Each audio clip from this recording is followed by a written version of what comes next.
Saviez-vous qu'environ 70% des personnes souffrant d'addiction, soit plus d'une personne sur deux, ont un trouble mental sous-jacent?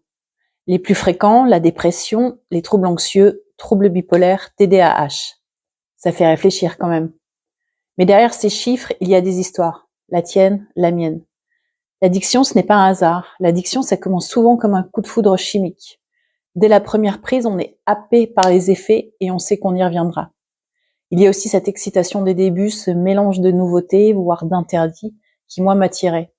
Alors au début, on consomme avec les copains, et puis un jour, on n'attend plus la soirée ou le week-end. On commence en journée, puis dans mon cas, c'est devenu dès le matin et seul.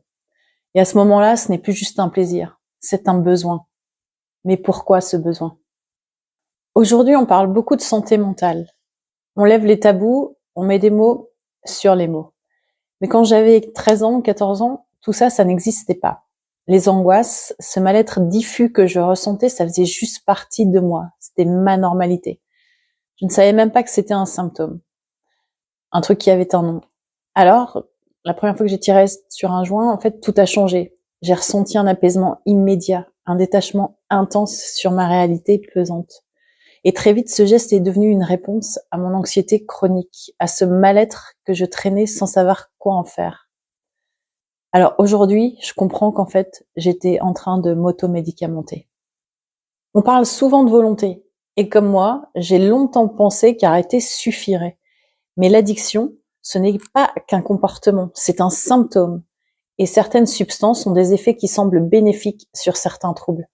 Par exemple, la cocaïne, certaines personnes atteintes de TDAH disent qu'elle les aide à se concentrer, à se sentir enfin claires et efficaces, parce que ce trouble est justement lié à un déficit en dopamine. Mais la réalité, c'est qu'elle dérègle encore plus le cerveau, le rendant incapable de réguler cette dopamine naturellement. Pareil pour le cannabis, il est souvent utilisé pour calmer l'anxiété, donner un faux sentiment de sérénité. Sauf qu'à long terme, il amplifie les troubles anxieux en créant une dépendance à ce soulagement artificiel. Mes pires crises d'angoisse, celles où je pensais que l'emballement de mon cœur allait provoquer un arrêt cardiaque, je les ai faites pendant mes périodes de fumette. On croit qu'on a trouvé une solution, mais en réalité, on aggrave le problème. C'est comme mettre un pansement sur une plaie infectée. Ça soulage peut-être sur le moment, mais en dessous, l'infection s'aggrave. Et si on ne traite pas la cause, on remplace une addiction par une autre. Un jour, j'ai arrêté les drogues et j'ai développé un trouble alimentaire. Et puis, j'ai fait beaucoup de sport. Et puis, quand j'ai arrêté, je suis à nouveau revenue à la fumette pas très longtemps après. Parce que tant que la douleur derrière n'est pas prise en charge, on ne fait que déplacer le problème. En y regardant de plus près, j'ai compris que ces troubles psychiques, comme la dépression, l'anxiété, le TDAH, les troubles bipolaires, sont liés à une dérégulation de la dopamine. Donc, pour faire simple, la dopamine, c'est le neurotransmetteur qui régule le plaisir, la motivation et la gestion des émotions. Quand il y a un déséquilibre, tout devient beaucoup plus compliqué. Et ressentir du plaisir, trouver de la motivation, canaliser ses énergies, tout ça devient un véritable combat. Et c'est là que les substances entrent en jeu.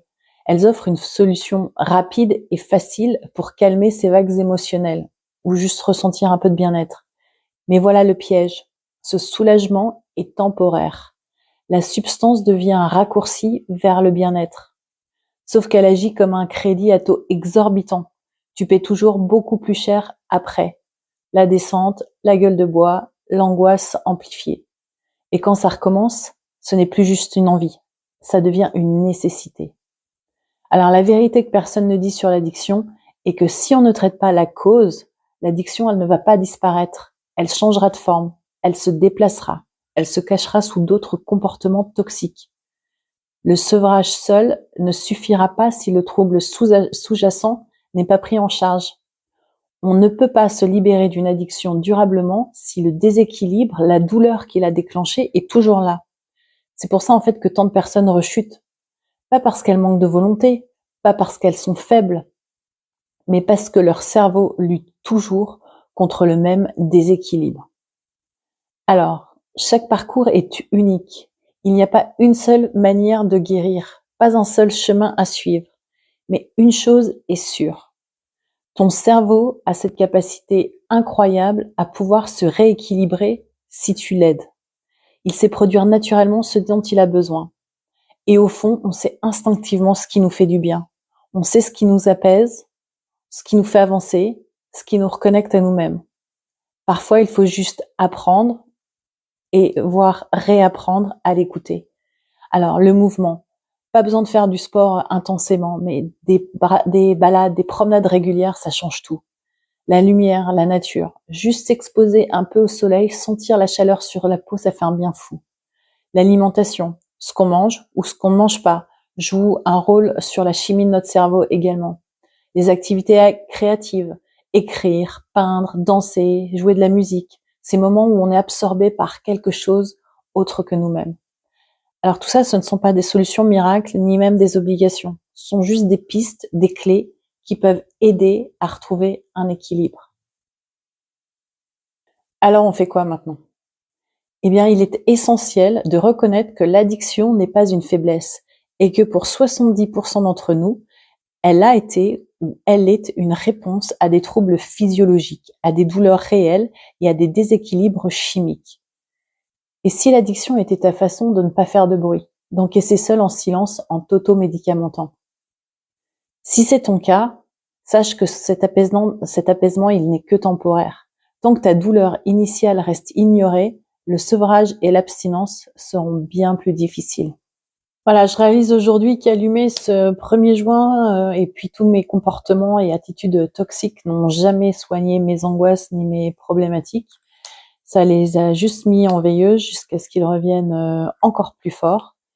Et je me demande parfois si j'avais su parler et m'ouvrir en toute franchise, si mon chemin n'aurait pas été tout autre aujourd'hui. Voilà, je n'hésite pas à me laisser un petit commentaire pour me dire toi où tu en es dans ton parcours et je te dis à très vite.